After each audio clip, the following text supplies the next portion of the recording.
lalaki, sorry.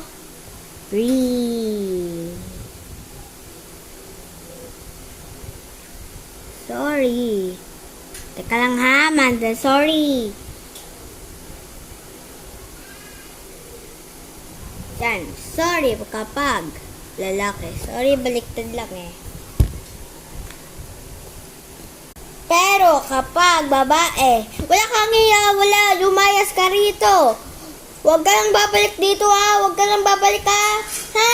Ha? Ha? Ha?